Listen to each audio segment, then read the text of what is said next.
What if nearly everything you believe about so-called cavemen turned out to be wrong? 10,000 years ago, there were no phones, no houses built the way ours are, no money changing hands, no police walking a beat, no doctors waiting to see you. And still, some of those people lived longer, healthier, and in some ways more contented lives than millions of us manage today. Stay with me for a moment, because by the time we reach the end of this, you may find yourself looking at your own life differently. That soft bed you sleep in, the fridge quietly humming with food, the endless stream of notifications lighting up your screen. There's one idea near the end that might quietly shift the way you think about what it even means to be modern. Here's the thing that nags at me, and maybe it nags at you too. We're living in the most advanced era humanity has ever known. We carry supercomputers in our pockets. We can summon a meal with a single tap. We can speak face to face with someone standing on the far side of the planet. And yet so many of us feel anxious, worn out, alone. Depression climbs year after year. People describe feeling disconnected, buried under too much, forever certain they're slipping behind everyone else. So there's an uncomfortable question we can't quite avoid. If we really are this advanced, why do so many of us feel so hollow inside? We tend to assume the people who came before us, the ones alive 10,000 years ago, must have been miserable, crude, and desperate. We see them shivering in dim caves, dragging clubs behind them, grunting instead of speaking, frightened of every moving shadow. But suppose that whole picture is a fable. Suppose the people standing at the very beginning of civilization understood something about being human that we've slowly let slip through our fingers. Here's the piece that changes the entire story. 10,000 years ago, somewhere around 8,000 BC, our species was moving through the single greatest transformation in all of human history. Historians call it the Neolithic Revolution. It was the moment we stopped simply staying alive in the wild and began shaping the world we now take for granted. This was no world of dim-witted cavemen. This was a world of clever, resourceful, deeply connected people, solving problems we'd struggle to even picture, using tools we'd dismiss as hopelessly crude. They were the first farmers, the first to raise permanent homes, the first to study a wild seed and wonder quietly what would happen if they grew it on purpose. Understanding how they lived doesn't only teach us about the distant past. It holds up a mirror to everything we've gained, and quietly to everything we've let go of. So let's step into their world together. Let me paint you a real scene. Set aside the cartoon caveman entirely. Let's talk about what an ordinary day actually looked like. You wake not to a blaring alarm, but to the slow arrival of sunlight. There are no clocks, no calendars, no heavy dread of a Monday morning. Your whole day bends to the sun, the turning of the seasons, and the land stretched out around you. You live among a small group of people, perhaps a few dozen, or maybe a couple hundred if you happen to be in one of the earliest settlements, like Furiatalfjoinkek in what we now call Turkey. And here's something genuinely strange. At Timpi Atalfjiti, the houses were pressed so tightly together that there were no streets at all. People simply walked across the rooftops and climbed down ladders into their homes through openings cut in the ceilings. Sit with that for a second. A whole town where the roof was the road. The air carries the scent of wood smoke and turned earth. Every person you pass you know by name. There are no strangers here. The idea of moving through a sea of thousands of people you'll never once speak to, the way we do in a city today, would have felt bewildering to them. Maybe even a little terrifying. Now, here's the first thing that tends to catch people off guard. These humans weren't stupid. Their brains were exactly the same size as ours. Biologically, a baby born 10,000 years ago, brought up in our time, could grow into a doctor, an engineer, a filmmaker, anything at all. The only real difference between them and us is knowledge handed down carefully across the centuries. Not intelligence, knowledge. And the knowledge they carried was staggering in its own quiet way. They could recognize hundreds of plants on sight, knowing which ones would heal you, which ones would kill you, and which ones would keep you fed. They read the coming weather in the shape of the clouds, tracked an animal by a single bent blade of grass, and predicted the changing seasons by watching the stars.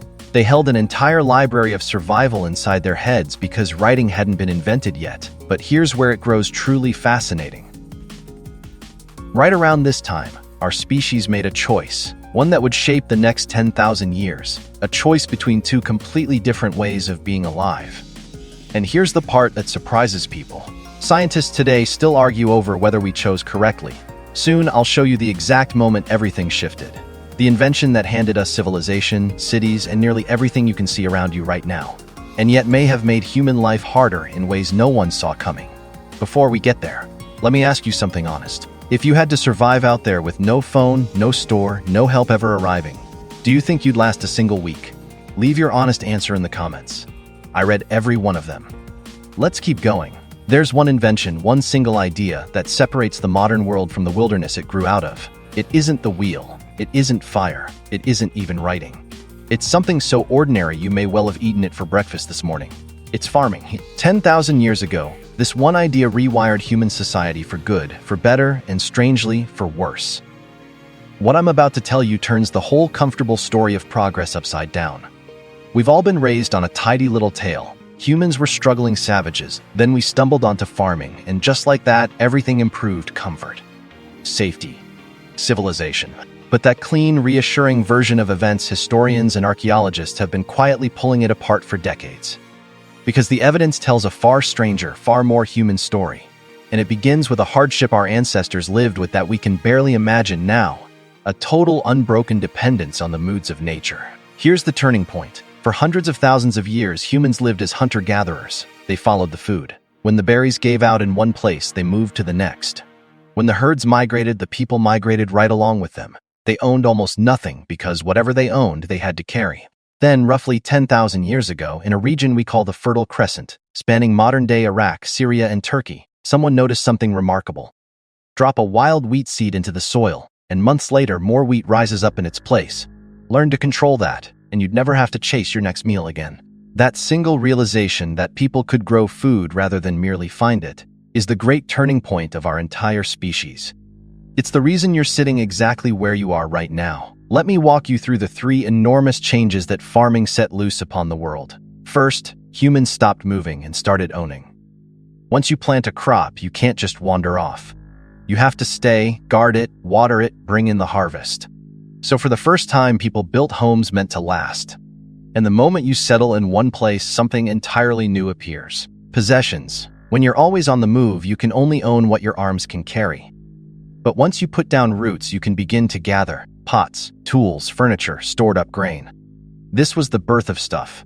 And honestly, it was also the birth of an idea that some people might come to own far more than others. The very first seeds of inequality were pressed into the ground right beside the very first seeds of wheat. Second, farming created surplus, and surplus created everything else.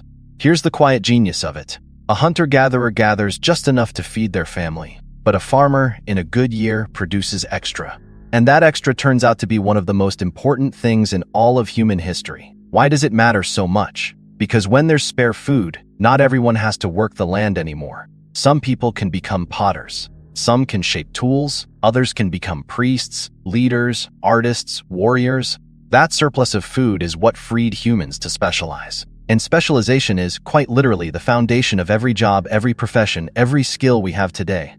The doctor, the teacher, the engineer, they all exist because 10,000 years ago, a farmer grew more wheat than his own family could eat. Third, farming let human numbers explode. More food meant more children survived. Villages swelled into towns. Towns grew into cities. Where a band of hunter-gatherers might have numbered around 30 souls, farming settlements climbed into the thousands. Humanity shifted from scattered groups drifting across the earth to dense, humming, crowded communities. And out of that closeness came culture, trade, religion, and eventually, kingdoms. But now comes the part hardly anyone tells you, the shadow side of the greatest invention we ever made. When scientists examined the bones of these early farmers and compared them to the hunter-gatherers who came before, they found something that stops you cold. The farmers were often shorter, sicker, their teeth in worse condition. They suffered from new diseases, from malnutrition brought on by leaning on just a handful of crops, and from grinding, back-breaking labor that literally reshaped their skeletons. Living crowded together alongside animals brought fresh plagues into the world. And leaning everything on a single harvest meant that one bad year could bring mass starvation. In many ways, the earliest farmers led harder lives than the hunter-gatherers they descended from. So why did we keep farming? Because it could feed more mouths, even if those mouths belonged to less healthy bodies. Farming didn't win because it made individuals happier. It won because it made societies larger and more powerful. In fact, some scientists have gone so far as to call farming history's greatest fraud, a bargain humanity struck without ever knowing the true price. Now, if any of this is stirring something in you, do me a small favor and hit that subscribe button, because we're about to go even deeper. Soon I'll show you what these people actually did with their days, what they ate, what they believed, and the mind-bending monuments they raised that we still can't fully explain. But first, a question I genuinely want you to answer. Knowing what you now know, the freedom of the hunter-gatherer set against the security of the farmer, which life would you choose? Comment, wild or farm down below. Let's see which way this community leans. Alright, let's step inside their daily lives. What did a person 10,000 years ago actually do from sunrise to sundown? No job to clock into, no internet, no entertainment as we'd recognize it. You might assume they were bored out of their minds. The truth turns out to be the exact opposite. And one of the things they had in abundance is something we're now desperately trying to buy back with money, therapy, and wellness apps. Because here's the struggle we live with today. We have everything, and yet we feel starved for time. Always busy, always rushing, always connected, and somehow always exhausted. So many of us work jobs we don't love, to buy things we don't need, to impress people we don't even like. Now set that against a world with no clocks, no bosses, no looming deadlines. Sounds like paradise, doesn't it? Well, it's more complicated than that. Let's actually move through their day, and you can decide for yourself. Here's the big realization. Life 10,000 years ago wasn't about work-life balance. There was no line separating work from life at all. Everything they did, every meal, every tool, every ritual, was woven together into one seamless existence, shared with the people they loved and the land they lived upon. They had no free time because their whole life felt joined together in a way ours so rarely does. Let's start with food and eating. Their diet was far richer and more varied than you'd guess. Early farmers grew wheat, barley, lentils, and peas. But they still hunted and gathered too: wild boar, deer, fish, nuts, berries, honey. They tamed animals: sheep, goats, cattle, and pigs. Fresh milk, cheese, and meat became part of daily life for the very first time. Cooking was an event in itself. With no refrigeration, everything was either eaten fresh or preserved through drying, smoking, or salting. Meals were shared. You didn't eat alone, scrolling a screen. You ate together, passing food that everyone had helped bring to the table. Every single bite had been earned, and because of that, every bite was deeply valued. Then there was work and the skills it demanded. Their labor was intensely hands-on. Grinding grain into flour by hand could swallow hours of every single day, and it fell mostly to women. So much so that archaeologists can actually see its marks left behind on their skeletons. Men and women both worked, and in many of these early societies the roles were far more equal than they'd later become. They shaped pottery to hold their food, wove baskets and cloth, chipped stone into blades sharp as razors, and carved bone into needles and jewelry. Every object you owned, you or someone you knew had made by hand. Think about the pride wrapped up in that. Nothing was disposable. Nothing was ever taken for granted. And then there's community and connection. This is the big one. This is what we've lost. In those small settlements, you were never truly alone. You were surrounded by extended family and by neighbors you'd known your whole life. Children were raised by the entire community, not by isolated parents. The elderly were honored as keepers of wisdom, not tucked away out of sight. When you struggled, dozens of people stood behind you. When you celebrated, everyone celebrated alongside you. Loneliness, the very epidemic crushing the modern world, was almost structurally impossible. You belonged completely and without question. That deep sense of belonging is exactly what so many of us are aching for today. There was also belief and meaning. They saw spirits and significance in everything: in the sun, the rivers, the animals, the harvest. At 50 Atal Finke, people buried their dead beneath the very floors of their homes, keeping their ancestors literally close at hand. They painted murals, carved figures, and performed rituals to make sense of life, death, and the great forces of nature. They had no science to explain the world, so instead they built rich stories and beliefs. And those beliefs gave them something priceless: a sense that their lives were part of something far larger than themselves. Purpose wasn't something they had to hunt for. It was woven right into the fabric of their days. And here's something that shatters the whole primitive caveman myth for good. In southeastern Turkey, there's a place called Göbekli Tepe. It's a vast complex of enormous carved stone pillars, some of them weighing as much as 20 tons, arranged in great circles and covered in intricate carvings of animals.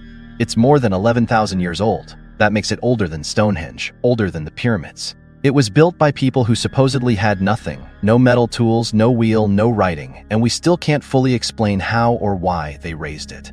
Some archaeologists believe it may have been the world's first temple, built before farming, before cities, before civilization as we understand it. Think about what that really means. People 11,000 years ago moved 20-ton stones and carved masterpieces into them, for reasons we can barely begin to guess at. If mysteries like this pull at you, you're going to love what comes next. because soon I'm going to bring it all home.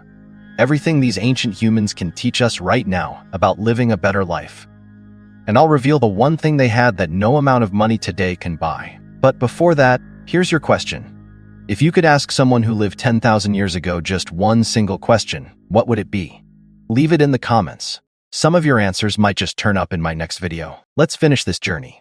We've traveled 10,000 years into the past together. We've seen their homes, their food, their beliefs, and their impossible monuments. But now comes the most important question of all. What can these ancient people teach you? Sitting here in the modern world with everything laid out at your fingertips. The answer might just be the most valuable thing you carry away from all of this. Because there's one thing they had freely that we now spend billions trying to recreate and still can't seem to find. Look at where we've ended up. We live longer than any humans before us. We have medicine that would have seemed like pure magic to our ancestors. We have comfort, safety, and abundance beyond anything they could have dreamed. And yet, we're anxious, isolated, restless. We have thousands of friends online and no one to call at 2 in the morning. We have endless entertainment, and we can't sit still for 5 quiet minutes. We've conquered nearly every outside threat to our survival and turned all that leftover stress inward upon ourselves. So the real question was never simply, were they better off than us? The real question is this: what did they have that we traded away without ever realizing what we were giving up? Here it is. The thing they had and we lost is connection. Deep, unbreakable connection. To one another, to the land, to their food, to their work, and to a sense of meaning far larger than themselves. Everything they did tied them to something. Growing food bound them to the earth. Making tools bound them to their craft. Living in tight communities bound them to each other. Their beliefs bound them to the cosmos itself. There was no such thing as feeling like a meaningless, disconnected cog inside some vast machine, because that machine hadn't been built yet. Let me give you 4 real usable lessons from 10,000 years ago, ones you can begin putting into practice today. The first lesson is to rebuild real community. Our ancestors couldn't survive alone, and honestly, neither can we, not emotionally. The science on this is crystal clear. Strong relationships are the single greatest predictor of a happy, long life. So this week, do the ancient thing. Call a friend instead of texting them, share a meal with people phones set aside. Show up for someone, we're wired for the tribe. Go and find yours. The second lesson is to reconnect with what you consume. They knew exactly where every bite of food came from because they'd grown it or caught it themselves. You don't have to become a farmer, but you can cook a meal from scratch. You can grow one small plant on your windowsill. You can understand what you're actually putting into your body. That simple act of reconnecting with your food is something we've nearly lost entirely, and it's deeply grounding to reclaim it. The third lesson is to make something with your hands. Every object they owned, they made. There's a reason building, crafting, gardening, and cooking feel so satisfying. Our brains are literally wired to find meaning in shaping physical things. In a world of screens and abstract work, make something real, fix something, build something. It reconnects you to a part of being human that no app can ever reach. The fourth lesson is to live by natural rhythms. They rose with the sun and rested when darkness came. Their lives moved with the turning seasons.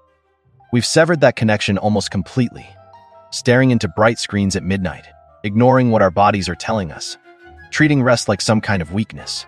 Try honoring your own natural rhythms instead. Get sunlight in the morning. Rest when your body asks for it. Deep down, your biology is still the biology of someone who lived 10,000 years ago. Now, I'm not here to romanticize the past. Let me be honest with you. Life 10,000 years ago was also brutally hard. Childbirth was dangerous. A simple infection could take your life. Famine was a constant, looming threat. There was violence and there was suffering.